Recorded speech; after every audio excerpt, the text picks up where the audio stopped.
It is 9:17 on a Tuesday evening in October, and Earl Gentry is sitting at the kitchen table with his laptop open, working backward through 7 weeks of camera images. He has been at this for 2 hours.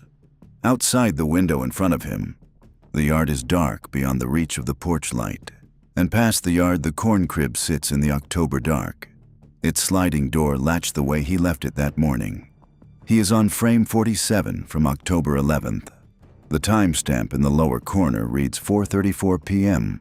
The image is from the feed storage camera, the one he mounted on the interior wall of the crib facing the west-facing window. In the frame, the window is visible at the back of the image, and outside the window the yard would be lit by the afternoon sun. He can see the yard in the image. He can see the rear corner of the farmhouse beyond it, and standing in the shadow just inside the window, visible only from the chest up but unmistakably there, is a person looking out at the house. Looking, Earl now understands, at him. He was in the kitchen at 4:30 that afternoon. He poured a cup of coffee and stood at this same window and looked out at the yard without seeing anything unusual. Someone 40 yards away in the corn crib window was watching him do it. Before we get into what Earl found on those cameras, take a second and hit subscribe, and let us know in the comments where in the world you are watching from. My name is Earl Gentry. I am 63 years old, and I farm the same 420 acres in Livingston County, Missouri that my father and his father before him worked. Land that came into our family in 1938, when my grandfather bought the first parcel from a neighbor whose operation had gone under in the Depression years. The farmstead sits about 9 miles west of Chillicothe on a county road that intersects the state highway near the Grand River Bend, and the country out there is rolling agricultural ground, more bottomland than hill terrain in northwest Missouri, where you can stand on the rise by the machine shed and see a 1/4 mile in any direction when the corn is off the stalks. I grow corn and soybeans on most of the ground, rotating them year to year the way my father did.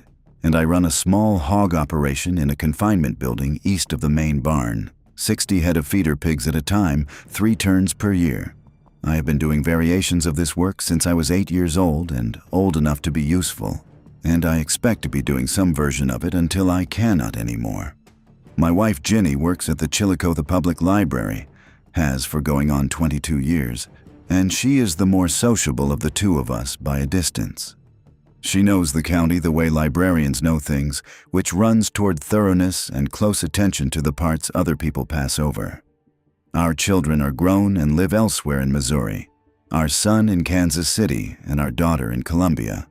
And the farm is mostly my operation now, with seasonal help at planting and harvest. The day-to-day of it I run myself, which means I spend a considerable amount of time alone out here on the property in the way that farmers generally do, not because I am a solitary person by nature, but because that is what the work requires.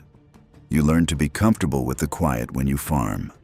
You learn to read the quiet, actually, because the quiet tells you things. A shift in how the hogs are moving, a change in where the deer are hitting the field edges, whether the wind is picking up the smell it picks up before serious weather comes. After 50-some years of paying attention to this particular quarter section of Missouri ground, I thought I had a reasonably complete picture of what was normal out here and what was not. I was wrong about that. I was wrong in a way I still turn over in my mind. The hog operation runs out of a confinement building that my father put up in 1984. A low steel structure with mechanical ventilation and concrete floors, slotted for waste management the way most confinement operations in this part of Missouri are set up. The building is east of the main barn by about 60 feet, and between them sits what I call the feed alley, a covered area where I stage feed before the morning and evening feeding runs. I use a pair of repurposed 55-gallon high-density plastic barrels for supplemental feed storage in that alley. Barrels repurposed on farms all over Missouri for everything from rain collection to brine storage. These two I use for hog grower pellets, a corn-soy-based feed with added vitamins and lysine that I buy in bulk from the MFA Co-op in Chillicothe and transfer into the barrels from 50-pound sacks. The barrels have lids that snap down, and I keep a scoop hanging on a nail on the wall beside them for measuring out portions. That arrangement had been working fine for years without any particular attention from me. I loaded the barrels when they ran low, filled the hog feeders twice a day, and the whole system ran on an agricultural autopilot that experienced farmers develop without necessarily thinking about it. In the spring of 2023, something started changing in that feed alley, and it took me longer than I would like to admit to notice. The first sign came in early May, maybe the second week. Loading the feeders for the evening run, I noticed one of the barrels was lower than it should have been. It had been filled on a Saturday morning 4 days earlier, and on a Wednesday evening that barrel was already a third empty. Counting backward through how many times I had scooped from it and multiplying by the portion size, the math did not come out right. 60 pounds was what my accounting justified, and the barrel was showing closer to 90 pounds gone. Standing in the feed alley doing the arithmetic a second time and arriving at the same number, I looked at the lid. The lid was sitting on straight, and the snap was engaged, same as I always leave it. I put it down to my own miscounting and refilled the barrel and moved on. A week later, I was doing the same thing again. Barrel low ahead of schedule, lid on, no obvious sign of anything wrong. I thought about the lid more carefully this time. There was no damage to it. No chew marks the way you get when a rat population has found a food source and is working to get into the container. Rodents leave marks. They gnaw at the edges. They leave droppings. They nest in nearby material. The alley was clean, cleaner than it would have been with an active rodent infestation. The feed pellets in the barrel showed no sign of being burrowed into from below, which is the way rats typically work into a container. What I was seeing was more consistent with someone removing feed from the top of the barrel using the opening under the lid, which meant something with hands, or something large enough and coordinated enough to work the snap mechanism. That narrowed the candidates considerably in my mind. Raccoons are the obvious choice in Missouri farmyards.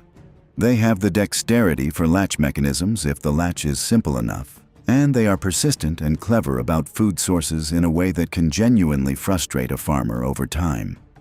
A raccoon getting into the hog feed barrel was the explanation I settled on in late May, and it was not an unreasonable conclusion given what I knew at that point. What moved me off that explanation, eventually, was the quantity. A raccoon working a feed barrel can remove a meaningful amount of feed, but 50 to 60 pounds in 4 days is more consistent with a regular deliberate consumption pattern than with opportunistic raccoon raiding. Raccoons take what they can access in a single night's visit, and if disturbed or if the source becomes complicated, they move on. What I was seeing in the feed alley was consistent, regular, and seemed to be increasing in volume as May turned into June.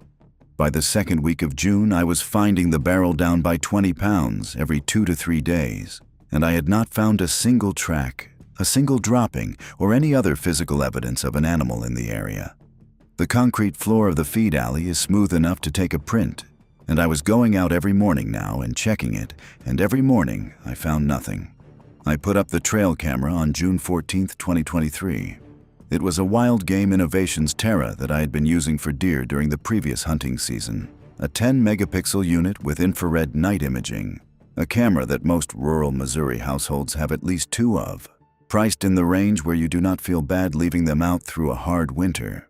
I had 3 of them on the property already, placed at field edges and fence crossings for deer scouting, and I took the unit from the field crossing on the south fence and moved it to the feed alley.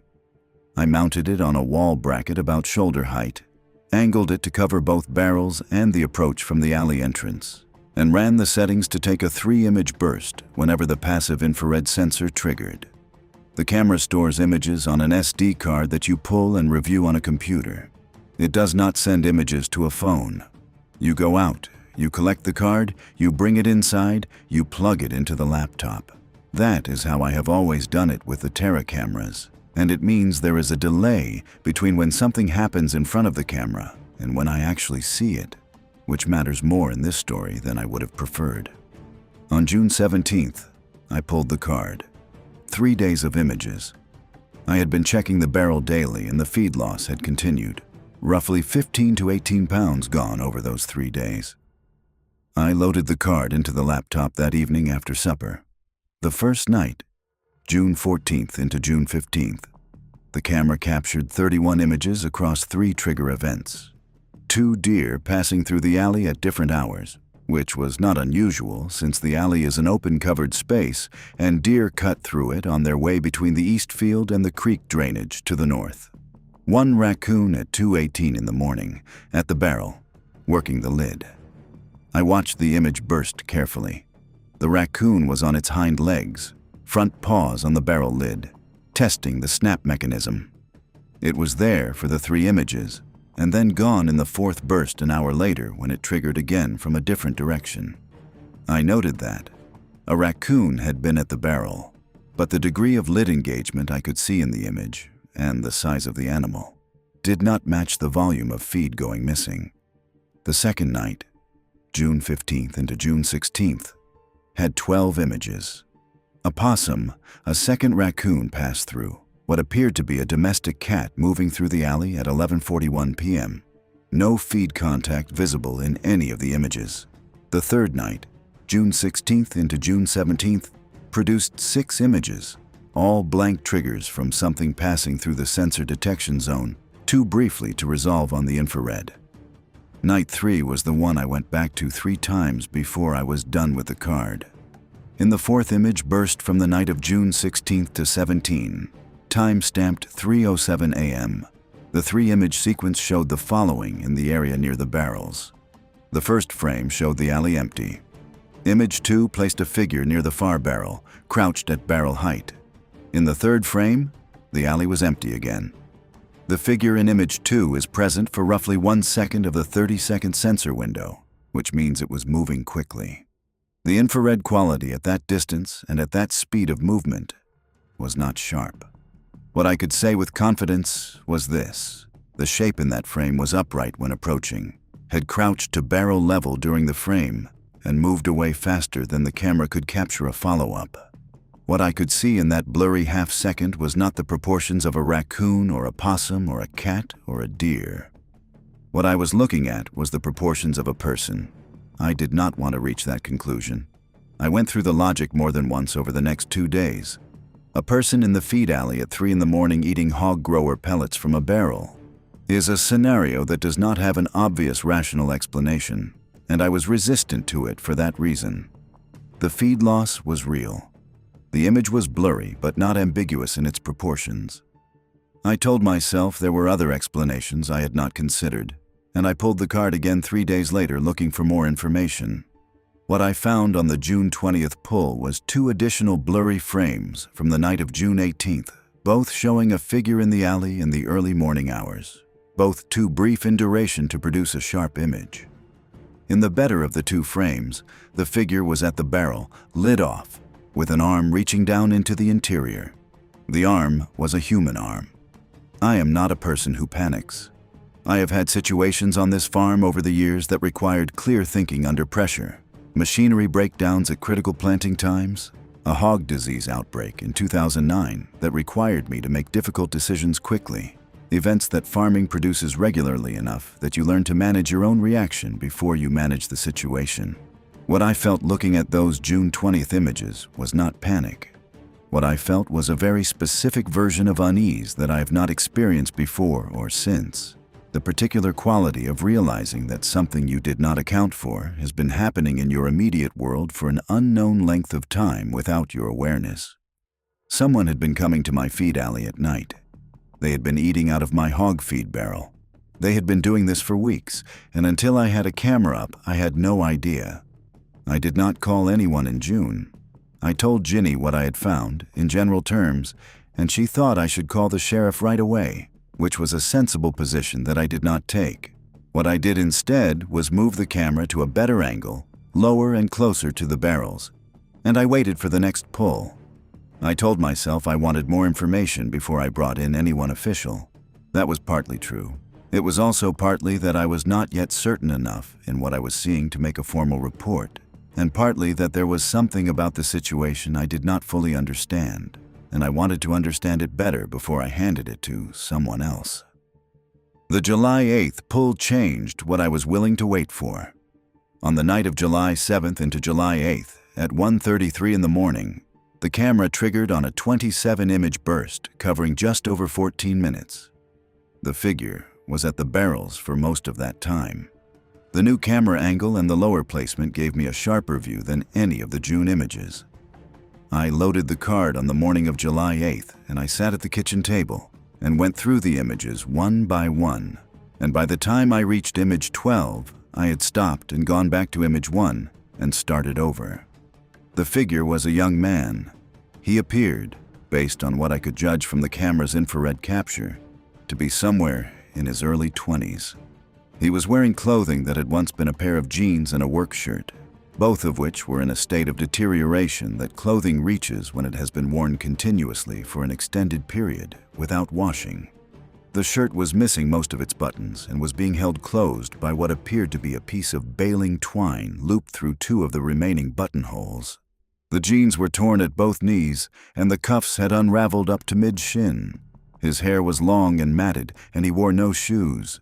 No shoes in a farm alley in July, which is concrete and metal and debris, in ways that go through bare feet in short order, if you are not paying attention to where you step. Careful, slow movement, with a precision that suggested prior navigation of this space in the dark. The lid came off the far barrel in both hands and went to the ground without a sound the camera could pick up. Both arms reached into the interior, and he ate directly from the barrel. His head dropped into the barrel opening, and he came back up and worked the feed in his mouth and went back. He did this for 14 minutes. In the image sequence, I could see his profile at various points, and what I could read in that profile was a degree of hunger that the word hunger does not fully cover. Not eating quickly the way a person eats when merely hungry. A focused effort went into it, the effort of someone for whom eating had become work rather than reflex, requiring more concentration than the body's normal signals would prompt. Based on the images, he consumed several pounds of the pellets before replacing the lid and leaving the frame. I sat at the table with the laptop for a long time after that. I went back through everything I knew. Feed going missing since early May, or possibly earlier. Blurry frames in June. This on July 8th, showing a young man who was clearly living rough, who was clearly in a condition of extended hardship, who was coming to my feed alley in the middle of the night to eat hog feed. Hog grower pellets are formulated to support pig metabolism, which is not human metabolism, and they are nutritionally incomplete for a person. You can sustain a baseline of caloric input from them, which is better than nothing, but you cannot thrive on them. You cannot do anything like thrive on them.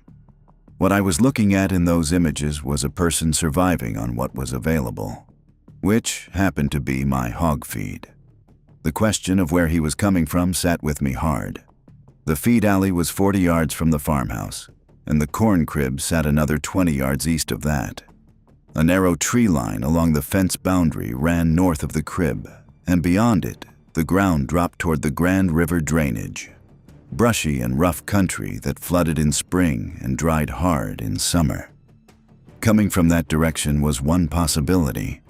He might be sheltering somewhere in the brush along the creek, or coming from further away and walking in, though the state of his feet made extensive daily walking seem unlikely. Living in one of my outbuildings was the possibility I kept returning to. I had 3 outbuildings on the property besides the main barn and the hog confinement building. A machine shed at the south end of the yard, a grain storage building near the road, and the old corn crib, east of the hog barn. The corn crib was the oldest structure on the property, built by my grandfather in the 1940s, when the operation included open pollinated corn that was dried and stored on the cob. The structure is about 24 feet long and 12 feet wide, with a slatted wooden exterior that allows airflow for curing corn. It had not held corn in decades, and I used it now for miscellaneous storage, old fence posts, spare parts, rolled wire, material that accumulates on a farm and needs to go somewhere. The interior was dim and cool and reasonably dry, with about 3 feet of clearance between the stored material and the back wall that I had not disturbed since the previous winter at minimum. If someone wanted to stay in that crib undetected, the back corner behind the stored wire was the obvious place. On the morning of July 9th, I went to the corn crib. I slid the door open and stood in the entrance and let my eyes adjust. The crib smelled the way it always had, old wood and dust and the faint residue of grain long gone. I looked at the material stacked along the walls and the path through the middle of the building and the back corner. In the back corner, behind the coils of old woven wire, there was a flattened area on the ground. The dirt in the corner was packed smooth in a rectangle about the size a person would occupy lying down. Beside the flattened area, pushed up against the wall, were several empty hog feed sacks, the paper kind that the 50-pound bags come in, folded and stacked, 4 of them. They had not been there the last time I had been inside the crib, which was several months earlier. He had been sleeping in my corn crib. July and August brought a pattern that the camera documented with a consistency that grew harder to process with each pull. He was at the barrels a minimum of 4 nights a week, and sometimes every night of a given week, always between midnight and 4 in the morning, occasionally returning in the pre-dawn hours for a second visit.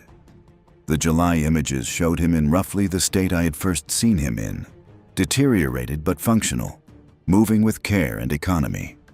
The August images began to show changes. His clothing was in worse condition.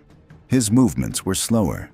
In several August frames, his posture at the barrel suggested fatigue rather than the careful deliberateness of the July visits, a slumping quality that had not been present before.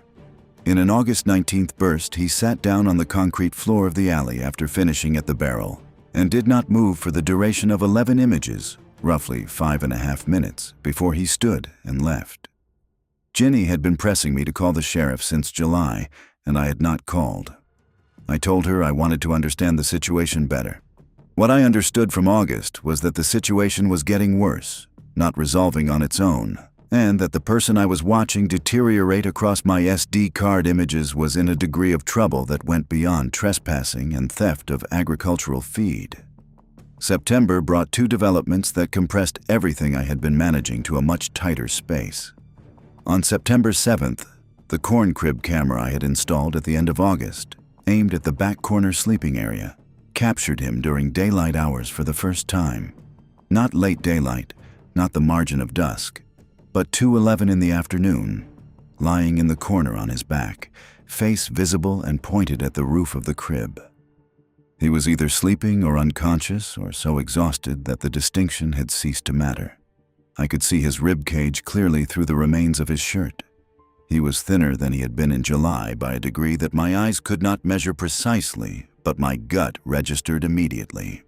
The second development was that on September 19th, the feed camera caught him in the alley at 6:44 in the evening, still more than an hour before full dark, barrel lid off, eating. He had been coming only after midnight. This was not after midnight. This was barely past supper. The change in timing told me something I did not want to know. When a person moves their behavior from the cover of deep night into early evening, they have either stopped caring about concealment, or they have stopped being able to maintain the discipline concealment requires. Both of those possibilities pointed in the same direction. The weeks between first finding the blurry June frames and the October daylight image were not a period I can describe as stable. I went about the farm work the way I always do, because the work does not pause for the farmer's internal state. But there was a quality to those weeks that I still have difficulty characterizing precisely. What I was managing, in the space between the obvious tasks, was the knowledge that someone was out there. Not out there in the abstract, not in the woods somewhere down the road, but on this property, within earshot of the house, within the perimeter of the lights I could see from the bedroom window on a clear night. The farm had been my family's ground for 85 years. Most of my adult life had gone into running it, and a detailed mental map of every building and fence line and wet spot in the fields, and somewhere in that map a person was living in a way I did not understand, and had not authorized and could not fully account for. Being accurate about my reasoning during those months matters to me, because I have thought about it since, and I do not come out of it entirely satisfied. Calling the sheriff in July or August was something I did not do, for several reasons, some of them defensible, and some of them not. The defensible reason was that I was not certain in July that the situation was one the sheriff's office needed to address rather than one I could address directly. By approaching the person myself during daylight, offering assistance, trying to understand what I was dealing with before I handed it to a formal process. I had not done that, and the reason I had not done it was the reason that is harder to defend. I was uncertain what I would find. The images showed a young man in visible distress, and I had no framework for approaching him or for what the conversation would look like, and that uncertainty had functioned as a kind of paralysis more than I would have chosen. I also told Ginny more than I have indicated so far. When I said I told her in general terms in June, I mean I told her there was evidence of a person coming to the feed alley, and I told her I did not know who it was or where they were coming from, and I told her I was going to try to get more information before calling anyone. What I did not tell her in June was how thin and ragged the initial blurry frame suggested this person was, because I was not certain of what I was seeing, and I did not want to alarm her based on uncertain evidence. By August, when I was certain, I told her everything. She was not relieved to hear it. She was, reasonably, concerned that I had waited 2 months to share the full picture, and she was, reasonably, insistent that I call the sheriff's office immediately. I agreed to call, and then I did not call, through August and into September, and she knew I had not called because I would have told her if I had. She brought it up twice in September. Each time I told her I was still working out how to approach it, which was true in the way that things are true when you are also avoiding them. What stopped my avoidance was the September footage of him lying in the crib in the afternoon, not sleeping lightly in a resting posture, but horizontal in a way that made me look very carefully at the image for a long time to confirm that his chest was moving with breathing. It was. But the stillness of the rest of him, and the degree of visible physical deterioration, shifted my calculation in a way that the nighttime images had not. The nighttime feed visits showed desperation, but they also showed function. He was moving, he was taking care about concealment. He was covering his tracks well enough that I had not found direct physical evidence of him, even after months. What the afternoon crib image showed was something different. His appearances at the barrel in early evening, before dark in September, showed the same thing. The careful management of his exposure that had characterized his behavior from May through August was breaking down, and the reason it was breaking down was not hard to interpret. He was getting worse. Whatever his situation had been when he first appeared on the property in late spring, it was more serious now, and my months of watching without acting had not changed that. I had Gordon Webb, who farms the ground to my west, out for coffee in the second week of September, and I asked him, in the way you ask a neighbor a question when you do not want to explain why you are asking it, whether he had noticed anything unusual along the Grand River drainage on his side. Gordon is 70 and has farmed that ground for 40 years, and he has the observational precision about his own property that farmers develop. He said he had not noticed anything specific, but that his dog had been agitated along the north fence for most of the summer, which his dog generally was not, and that he had walked that fence line twice looking for what was setting her off and had not found anything. He said he thought maybe coyotes were using the drainage more than usual. I asked if he had seen anyone along the road or coming in from the county road. He said no. I thanked him and changed the subject, and he did not press me, which is how neighbors operate when they sense you are working something out on your own terms. October came in dry and cold. The corn was ready to come off by the second week, and the harvest absorbed most of my attention the way harvest always does, work that fills every available hour and leaves the farmer running on fumes by the end of each day. I was pulling the feed camera card every 4 or 5 days through October rather than every 2, because I was short on time and because I told myself I was collecting more images per pull that way. On October 11th, the pull I did on the evening I have been describing, the card held 9 days of images. He had been at the barrels every night for 9 nights straight. In the last 3 days of that sequence, October 9th, 10, and 11, he had visited twice in a 24-hour period on 2 of those days, once in the early morning hours and once in the late evening. On October 10th at 8:51 in the evening, close to full dark but not quite, the camera caught him in the alley with the barrel lid already off when he entered the frame, as if he had come back so recently that he knew the lid position from his previous visit and returned to it directly.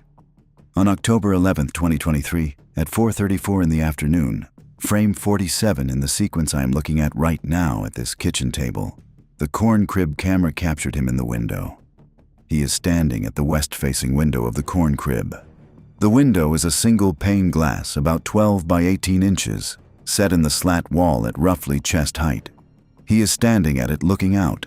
The angle of the camera catches his profile rather than a full-face view, but the direction of his gaze is clear.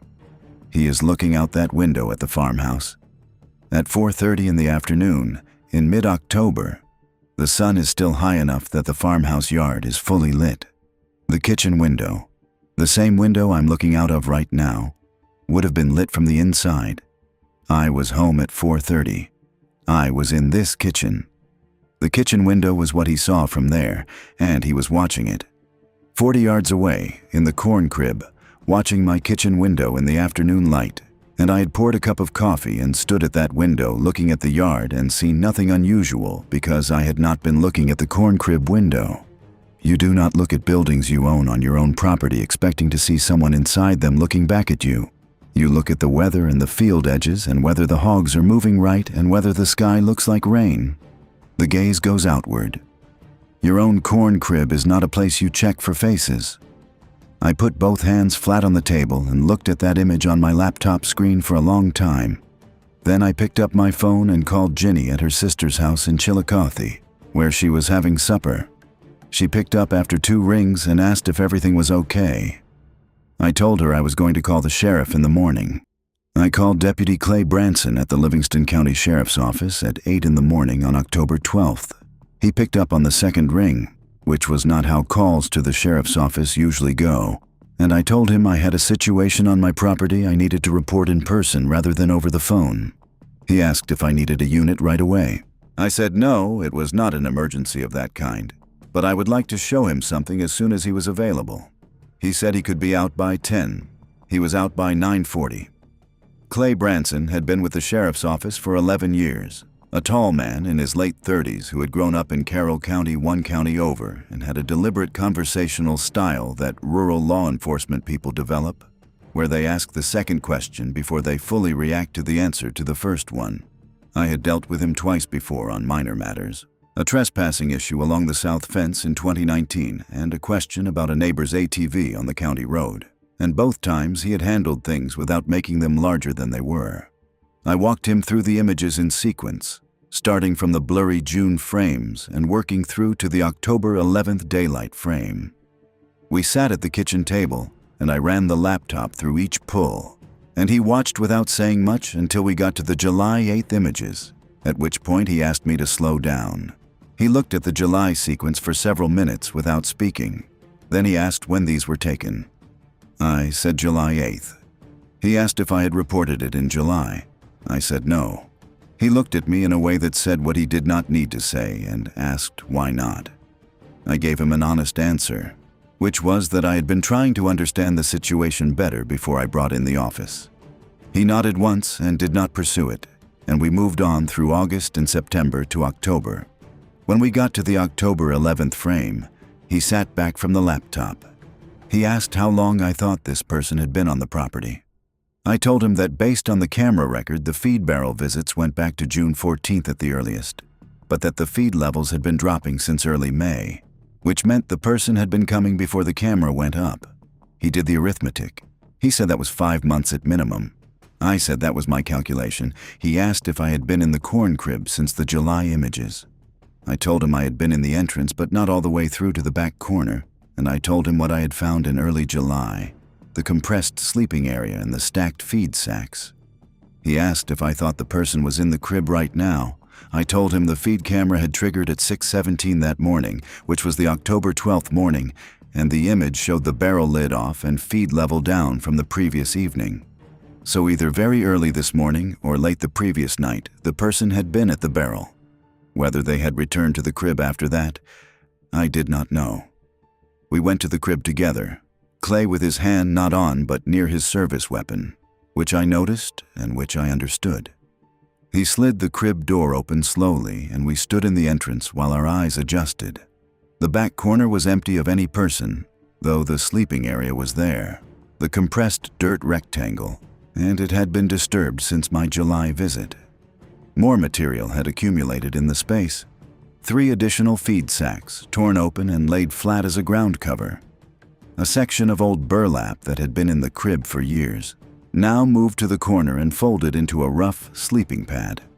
Along the wall beside the sleeping area sat a row of items, an empty plastic water bottle, a second bottle holding water that was visibly dirty, a rusted tin can with a lid that had been bent back and refastened repeatedly, and inside the can when Clay opened it, a collection of small objects I could not immediately categorize. He looked at them without touching them and replaced the lid. He photographed the interior systematically, working from the entrance to the back corner. Then he walked the crib exterior perimeter, looking at the ground, and he found what I had not found in July: a worn track in the grass on the north side of the crib, a path of compressed vegetation running from the crib's north wall toward the fence line and the brushy tree line beyond it. The path was subtle enough that I would not have seen it without knowing to look, and Clay was looking with the specific attention of someone who expects to find something. He followed it to the fence, crouched at the fence line, and pointed at 2 fence wires that had been bent apart at the bottom of a post and then bent partially back, creating a gap large enough to slide through lying flat. On the other side of the fence, the path continued into the brush toward the creek drainage. He came back to where I was standing. He asked me several questions in sequence. Had I spoken to this person at any point? Had I left any food or water out for them? Had I seen any weapons or heard anything that suggested a weapon? Had anyone else been on the property during the summer who might have known about the situation? My answers were no, no, no, and no. He wrote in his notebook. Then he asked the question I had been forming an answer to since I first saw the July images. He asked if I had any idea who this person was. I told him I did not. I told him that based on the age and physical description visible in the camera images, I thought the person was male and in his early 20s, and that beyond that, I had nothing. Writing that down, he told me he was going to run a check on missing persons reports for Livingston County and the surrounding counties for the past year, and that he would be back in touch. The call came at 2:30 that afternoon. A missing persons report had been filed April 7, 2023 through the Chillicothe Police Department. The report covered a 22-year-old male named Trevor Mace, last seen on April 5, 2023 at the apartment on Washington Street in Chillicothe, where he had been living with his mother. He was 5 feet 11, approximately 155 pounds at the time of the report. Brown hair, brown eyes, no identifying marks documented. He had left a note for his mother saying he needed to go to the country for a while. The Chillicothe Police Department had conducted a search at the time of the report and had listed the case as an adult voluntary missing, meaning Trevor was of legal age and had left of his own apparent volition, which changes the priority of the search considerably. His mother had filed follow-up inquiries in May and June that had not produced any leads. Clay asked me to pull up the clearest image I had of the figure from the camera record and send it to him. I sent the best of the July 8th images. He called back within 20 minutes.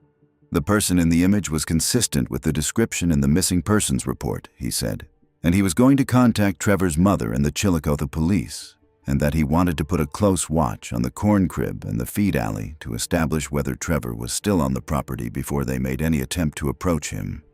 What I had not told Clay, and what I told him when he called back, was that Trevor Mace was 5 feet 11 and had weighed 155 pounds in early April. The July camera images, and especially the September images, showed a person who was not 155 pounds anymore. The September images showed a person who was considerably less than that. Clay was quiet for a moment when I said this. He said he would accelerate the timeline. Clay and another deputy were back at the property on the morning of October 14th with a camera of their own, a full surveillance unit, which they placed inside the corn crib aimed at the sleeping area. They also placed a unit in the feed alley. They did this without disturbing the sleeping area or the objects in the tin can, which Clay explained was to avoid signaling Trevor that anyone had found his location. The plan was to wait for confirmation that Trevor was still using the crib, and then approach him in a way that minimized distress. The surveillance camera in the crib confirmed Trevor's presence on the night of October 14th to 15th at 1:47 in the morning. He returned to the crib from somewhere, came through the north gap in the fence, crossed to the crib entrance, and went to the back corner. He lay down on the burlap mat with his back to the crib wall and was still within minutes of lying down. The camera captured him sleeping for the next 3 hours before it was pulled for review. Clay watched that footage with me the following morning, and it was the first time I saw an expression on his face other than deliberate neutrality. What the surveillance camera showed that the feed camera had not shown was his face in stillness, motionless, not feeding, but at rest and visible in close range. He was not 155 pounds. He was, Clay said later in his report, approximately 115 pounds at the time of the October 14th filming, a figure that came from the medical team's estimate at admission and was being applied retroactively to the footage. His cheekbones were visible under the skin. The shirt had lost its remaining functional buttons and was being held together with the twine I had seen in June, and with an additional length of wire that had been threaded through the fabric. His hands, resting beside him on the burlap, were the hands of someone who had been living outdoors in Missouri for 6 months, cracked and calloused and darkened in a way that outdoor exposure and the absence of adequate nutrition and water produces in a person. Knowing a name changed what I was doing in a way I had not anticipated. Until October 14th, when Clay confirmed that the person in the images was most likely Trevor Mace. I had been thinking about a nameless young man in the context of my own property and my own decision-making. After October 14th, I was thinking about a specific person with a family. A specific person whose mother had filed a report in April and had been waiting 6 months for any news at all. The difference in those two ways of thinking about the situation was not small. Clay had been in contact with the Chillicothe police about the missing persons report, and he had spoken by phone with Cheryl Mace on the afternoon of October 14th. He told me afterward that she had asked him, several times in different ways, whether she could come out to the farm. He had told her that they needed to confirm the identification before involving family, and that the situation required a careful approach rather than a direct search of the property, and that he would keep her informed as things developed. She had accepted this, though Clay said she had been on the phone 2 or 3 times a day since then asking for updates. I thought about Cheryl Mace during the October days of waiting, a woman who had filed a missing report in early April, who had followed up in May and June, who had been living for 6 months with a son who had walked away from her apartment on Washington Street in Chillicothe and not come back. Whatever I had been managing in those months, watching the camera images accumulate and deciding how to handle what I was seeing, she had been managing the absence of information, which is a different kind of difficult. She did not know he was alive. She did not know where he was or what he was eating or whether he was still eating at all. For 6 months, she had not known. I did not call her in October because Clay had asked me not to contact the family until the identification was confirmed and the approach plan was set. I respected that, and I thought about calling her anyway, and I did not call. There was nothing I could have told her in October that would have made the situation better for her, and several things I could have told her that might have made it worse. What she needed was her son back. That was the only thing that would actually help. The feed camera's last confirmed image of Trevor at the barrels was October 13th.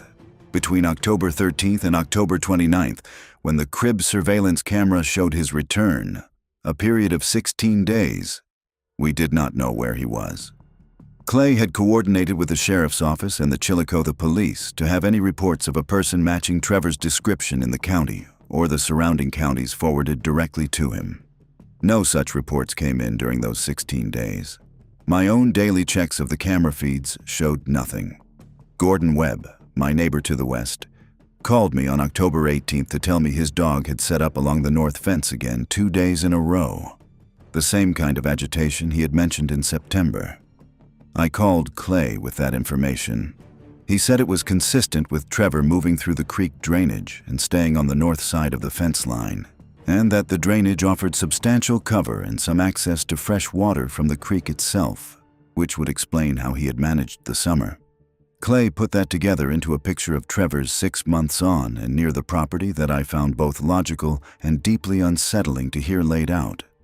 In spring and early summer, when the nights were warm and the drainage was dry enough to move through, Trevor had apparently been ranging wider, possibly sleeping in the brush some nights and returning to the crib for others. The consistent feed barrel visits starting in mid-May suggested he had discovered the alley arrangement early and returned to it reliably, even when he was not staying in the crib overnight. As summer turned and the temperatures dropped, the crib became more important as shelter and his range contracted. By August and September, based on the camera record, he was spending most of his time very close to the property rather than moving through the broader drainage. By October, when his physical condition was most visibly deteriorated, he was rarely going further than the fence line. What he had been drinking, Clay worked out based on Trevor's later accounts during his hospital recovery, was creek water from the Grand River drainage, collected in the plastic bottles I had seen in the crib. The creek ran low in August and September, which was one of the reasons his condition had deteriorated more rapidly in those months. He had been supplementing the creek water with whatever condensation he could collect on the metal roof of the crib on cool mornings, which is not an adequate water source for a person in his condition. Chronic mild to moderate dehydration, the physicians told Clay, had been compounding the malnutrition throughout the summer and fall. Clay told me they wanted to approach him in daylight, when he would be less disoriented and less likely to interpret the approach as a threat. They planned for the morning of October 16th. On the morning of October 15th, when they would have done the approach, a situation in town pulled both available deputies to a different call, and the approach was rescheduled to the 16th. On the 16th, Trevor was not in the crib when they arrived. He was not at the feed barrels. He was not visible anywhere on the property. The north fence gap still showed recent use, and the sleeping area showed signs of a recent occupation, but Trevor himself was absent. Clay told me he had likely retreated further into the creek drainage, possibly spooked by some disturbance or change in pattern he had detected. They could not search the creek bottom thoroughly without more resources, and the dense brush along the Grand River drainage made a systematic search difficult without a tracking specialist. October passed. November came in with early frost. I kept the wild game cameras running in the crib and the alley, and the alley camera recorded no visits after October 13th. The crib surveillance camera showed the sleeping area undisturbed for 2 weeks, and then on October 29th, it showed Trevor in the corner again. Clay came out the following morning and reviewed the footage. Trevor had returned. He had been in the crib for most of the night, but the October 29th footage showed the most concerning images of the entire record.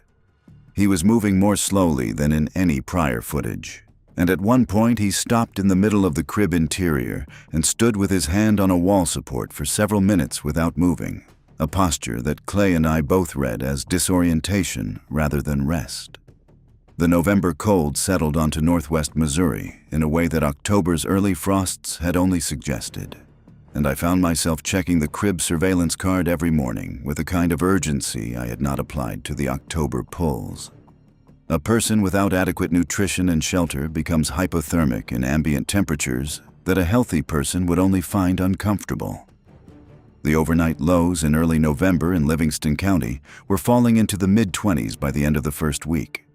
The crib was not insulated, and the slatted walls designed for airflow and summer corn storage worked against heat retention in November. What warmth the corner afforded was the warmth Trevor's own body could generate from the calories he was able to take in, which was an inadequate equation by any calculation. Clay was conscious of the timeline and had been trying to organize an approach for the week of October 30th.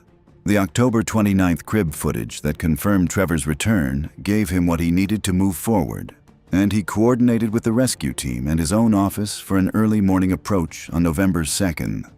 He had discussed with me the possibility that Trevor, in his current condition and cognitive state, might not respond predictably to a direct approach, and that the presence of the EMT was specifically to address the possibility of a medical emergency rather than a behavioral one. I was at the farm when the team arrived. Clay had not asked me to be there, but he had not asked me to stay away. And I had decided that after 5 months of being involved in this situation, I wanted to be present for the resolution of it. I stayed out of the way, back near the feed alley, while Clay and Deputy Novak approached the crib entrance and Clay slid the door open. What I could hear from 30 feet away, because the morning was very still, was Clay's voice, measured and unhurried, saying Trevor's name and saying that they were from the sheriff's office and that they were there to help him. A pause of several seconds. Clay's voice again, saying Trevor's mother had been worried about him for a long time and wanted to see him. Another pause. And then, just audible, Trevor's voice, which I had not heard before in any of the camera footage because the feed camera did not have useful audio at barrel distance. His voice was a young man's voice, unexpectedly normal in pitch, saying something I could not fully make out. Clay responded to it. They talked for several minutes, and then Clay stepped back from the entrance and the EMT went in. On the morning of November 2, 2023, Clay Branson, his partner Deputy Andrea Novak, and an EMT from the Chillicothe Fire Department rescue team went to the corn crib at 7 in the morning. Trevor was in the sleeping corner. He was awake when they entered, or he came awake as they entered. Clay told me afterward that when he spoke to Trevor, Trevor looked at him for a long time before responding. A silence of perhaps 15 seconds during which he did not appear frightened, but appeared to be processing the presence of people in a way that took effort. When Clay told him that his mother had been looking for him for months and that they were there to help him, Trevor looked at the wall behind Clay for several more seconds and then said quietly that he had lost track of how long he had been here. He was transported by ambulance to Hedrick Medical Center in Chillicothe. His admitting weight was recorded as 112 pounds, 43 pounds below his weight in early April. He was severely dehydrated, moderately hypothermic for the outdoor conditions of early November, and showed signs of prolonged malnutrition consistent with a diet of nutritionally incomplete high-calorie material over an extended period. He also presented with symptoms that the attending physician described to Clay in terms that Clay relayed to me, including acute disorganized thinking, inability to follow sequential conversation, and what appeared to be a months-long absence of the antipsychotic medication he had been prescribed for a diagnosis of schizophrenia documented in his medical history. Trevor had been diagnosed at 19. His mother, Cheryl, a woman I spoke to briefly by phone in December, told me that he had gone off his medication in February of 2023, something that had happened once before, at 20, and had resulted in a hospitalization and a period of recovery. In February and March of 2023, Cheryl had been trying to reconnect him with his prescribing physician, but Trevor had become convinced during that period that the medication was causing him harm, a belief consistent with anosognosia, which is the clinical term for the neurological condition where schizophrenia itself prevents a person from recognizing that they are ill. He had not made an appointment. In early April, he had packed a bag and left the apartment with a note that said he needed to go to the country for a while, and he had walked south out of Chillicothe on Highway 65 and then onto country roads toward the Grand River drainage. He had ended up on my farm. He had been there for more than 5 months. The call with Cheryl Mace was one I had been preparing for and not fully preparing for in equal measure. I called her on December 3rd, about a month after Trevor's admission, when I had confirmed through Clay that Trevor was stable and communicating and that Cheryl had been able to visit him regularly at Truman.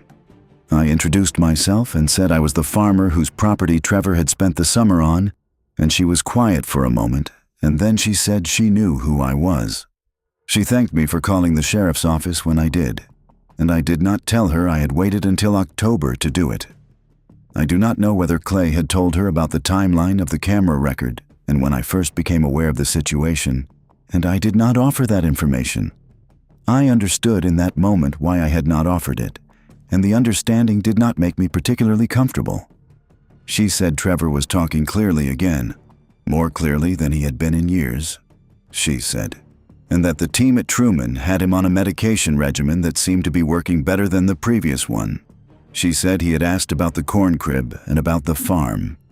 He had wanted to know if the corn crib was still there. Cheryl told me she did not know what had guided him to this particular piece of ground. It was not land she knew, not a place Trevor had any connection to that she was aware of. He had walked until he found a place that, for whatever reason operating in his mind during those early weeks, felt workable. He had found the corn crib and the feed barrel arrangement and had stayed. Cheryl cried during parts of that phone call in a way that made me careful about what I said, and I was careful, and I told her I was glad he had been found, and that I hoped his recovery went the way it needed to go. The investigation that followed Trevor's recovery produced a more complete account of his 6 months than I could have assembled from the camera record alone. Clay passed on to me, over several conversations in November and December, elements of what Trevor had described during his recovery, the parts that were not confidential under the circumstances of his case, and that Clay felt I had a reasonable interest in knowing given the role my property had played. Trevor had left Chillicothe on April 5th with no specific destination in mind, which was consistent with the disorganized thinking that his condition produced without medication. He had walked south on the highway and then onto county roads as the day wore on, and by late afternoon of April 5th, he had covered somewhere between 8 and 12 miles on foot. He had found the Grand River drainage by late evening and had followed it north, which was east of the farm, and had crossed onto the property through a low spot in the north fence sometime after dark. That first night went in the brush along the fence line. Morning brought the corn crib. Dry and quiet, with feed barrels in the alley providing a consistent food source once discovered. Reason enough to stay. The barrel was first opened sometime in early May, probably before the camera went up, accounting for the pre-camera feed loss. From early on, awareness of the nearby farmhouse and the person working the property shaped his behavior into an avoidance pattern. Daylight hours in the crib. Barrel visits only after what he judged to be well into the middle of the night. His judgment of night and time had deteriorated as his condition worsened, which accounted for the evening visits that began appearing in September and October. He had not been fully aware by that point of how much time was passing between his visits to the barrels, or of how visible he was becoming in the fading daylight. When Clay asked Trevor about the October 11th afternoon frame, the image of him at the corn crib window looking out at the farmhouse, Trevor said he remembered it. Seeing me in the kitchen window that afternoon was something he remembered. His explanation for looking at the house was that he had been considering going to the door. He had been thinking about going to the door of the farmhouse and asking for help for several weeks by then, but he had not gone. He could not fully articulate why he had not gone, and Clay did not press him on it. The reasoning that had kept him from the door, whatever it was the reasoning of a person in a severe psychiatric episode, and its logic was internal and inaccessible from the outside. He had watched me through the corn crib window, and he had not gone to the door, and I had poured my coffee and stood at my kitchen window and not looked at the corn crib, and the 40 yards between us had stayed intact. I visited Trevor once. It was in late December, 6 weeks after his admission, at Northeast Regional Medical Center in Kirksville, where he had been transferred for longer-term psychiatric care after his immediate medical situation stabilized. Cheryl had asked if I wanted to, and I had said yes, without fully knowing what I expected from it. Trevor was sitting in a chair by the window of the patient common room when the staff member brought me in. He was thinner than a person should be, but he was approaching a weight that looked sustainable. He was clean and his hair had been cut, and he was wearing actual clothing, a sweatshirt and jeans that fit. When I walked over and introduced myself and said I was the farmer whose property he had been on, he looked at me, then at the window, then back at me. He remembered the corn crib, he said. He had been sorry about the feed. The way he said it was direct and specific, not performing remorse, but delivering it the way a person delivers a fact they have been holding for a while. I told him I was not there about the feed. He nodded. We sat in the common room for 40 minutes and talked about things I cannot fully summarize. The way a conversation goes when the person across from you has been through something that cannot be organized into a simple sequence of events. He was coherent and he was present in a way the November footage had not suggested he could be. The medication was working again. He asked me once, toward the end of the visit, whether he had scared me. I told him honestly that scared was not quite the right word, that I had been alarmed, that I had been uncertain about what I was dealing with, that I had been sorry I had not done something sooner. His gaze went to the window again. That he had been very hungry was all he said, without elaboration. Not as an indictment of anything, just as a statement of what had been true. I drove back to Livingston County in the dark and got home after 9. Ginny had left the porch light on. I came inside and washed my hands at the kitchen sink and stood at the kitchen window looking out at the yard. The crib sat dark at the far edge of the yard light's reach, door closed the way I left it that morning. The feed alley was dark beyond it. Everything looked exactly as it has always looked from this window on a December night in Missouri. The wild game cameras are still running. I put the 4th unit back at the south fence line for deer season, where it had been before June 2023. The feed alley camera stays up. I have not fully decided whether that is out of habit or something else. The barrel lids are on, and the feed levels are where they should be when I check them in the morning. The corn crib is empty of anything that was not supposed to be there. Most mornings when I come in from the morning feeding run, I pour coffee and stand at the kitchen window for a few minutes before I sit down with the laptop to review whatever images the cameras pulled overnight. I look at the yard, the machine shed, the crib, the distance between the house and everything else. I have stood at this window for most of my adult life looking at that view, and my relationship to it is not what it was before May 2023. The distance from the house to the corn crib is 40 yards, and a person can live 40 yards from your kitchen window for 5 months without your awareness. Neither of those things is abstract to me anymore. They have a specificity that only comes from experience after the fact. 40 yards is a number that means something particular to me now, and I expect it will for a long time to come.